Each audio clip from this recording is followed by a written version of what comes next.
Waya ici cia thitima iria irĩ thĩ nĩ ũndũ wa gĩtingĩ gĩa thitima kũgwa nĩkĩo aikari a itũra rĩrĩ rĩa Bowa kaunti-inĩ ya Kwale moigĩte rĩcũngĩrĩirie gĩkuũ kĩa mutumia wa ũkũrũ wa mĩaka 34 na mwana wake wa mĩeri 3. Wanatupuzia, sijui ni kukosa bahati katika maeneo yetu wala ni nini. Sasa sababu kitu tuko na kilio lakini hatusikiki kabisa. Ni masikitiko makubwa sana. Mama amepotea na mtoto wake. Ni hali gani ambayo tutaipata sisi? Aikari aya marorota kambuni ĩyo makiuga makoretwo magĩta maobitha a ũtambia wa thitima mwena wa Ukunda gũcokia waya ici kana kũhoria transformer, no matikoretwo magĩtĩkwo. Wale viongozi wa Kenya Power hapa Ukunda na Nairobi, wale ambao waliweza kupigiwa simu lakini hawakuweza kurespond on time, at least sheria iweze wachukuliwe hatua, waweze kufutwa kazi kabisa kwa sababu hii ni utepetevu.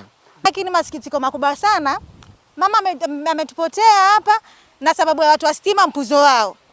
Watu wa stima ukijaribu kuwapigia simu, twende tutashughulikia. Na maeneo yetu huko ni maeneo ya maji, maeneo ya matope. Tunahitaji magongo yenye ni stima. Hatuhitaji magongo yenye ni maji ni ambayo siku 2-3 gongo limeanguka chini. Kwa hivyo nilikuwa naomba serikali mbili zote, ya government na ya county, isimamie hii kesi kivyo vyote hawa walipwe.